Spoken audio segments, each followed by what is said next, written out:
Weekend ಕರ್ಫ್ಯೂಗೆ ಕಾಸರಗೋಡಿನಲ್ಲಿ ಉತ್ತಮ ಪ್ರತಿಕ್ರಿಯೆ ವ್ಯಕ್ತವಾಗಿದೆ. ಪ್ರತಿದಿನ ಜನಜಾತ್ರೆಯಿಂದ ಇದ್ದ ಕಾಸರಗೋಡು ಇಂದು ಎಲ್ಲಿ ನೋಡಿದರಲ್ಲಿ ಖಾಲಿಯಾಗಿತ್ತು. ಎಲ್ಲ ಅಂಗಡಿ ಮುಂಗಟ್ಟುಗಳು ಮುಚ್ಚಿದ್ದವು. ಮೆಡಿಕಲ್, ತರಕಾರಿ ಹಾಗೂ ಹಾಲಿನ ಅಂಗಡಿಗಳು ಕೆಲವೊಂದು ತೆರೆದಿತ್ತು.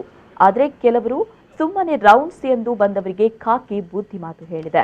ನಾಳೆ ರಜೆಯಂದು ಜಾಲಿ ಮಾಡೋಣ ಅಂತ ಸಿಟಿಗೆ ಇಳಿದ್ರೆ ಬಿಸಿ ಬಿಸಿ ಕಜ್ಜಾಯ ತಿನ್ನಬೇಕಾದೀತು ಎಂದು ಖಾಕಿ ವಾರ್ನಿಂಗ್ ನೀಡಿದೆ. ಯಾವುದೇ ನೆಪಗಳನ್ನ ಹೇಳಿದ್ರೂ ಖಾಕಿ ನಂಬಲ್ಲ ಎಂದು ಪೊಲೀಸರು ತಿಳಿಸಿದ್ದಾರೆ. ಅಂತೂ ವೀಕೆಂಡ್ ಲಾಕ್ಗೆ ಕಾಸರಗೋಡಿನಲ್ಲಿ ಭರ್ಜರಿ ಪ್ರತಿಕ್ರಿಯೆ ಬಂದಿರುವುದಂತೂ ನಿಜ. ಇದೇ ರೀತಿ ಪ್ರತಿಕ್ರಿಯೆ ಸರ್ಕಾರ ನಿಯಮದಲ್ಲಿ ತೋರಿಸಿದ್ರೆ ಕಾಸರಗೋಡು ಜಿಲ್ಲೆಯಲ್ಲಿ ಕೊರೋನಾವನ್ನ ನಿಯಂತ್ರಿಸಬಹುದು. ನವೀನ್, ವಿ4 ನ್ಯೂಸ್, ಕಾಸರಗೋಡು.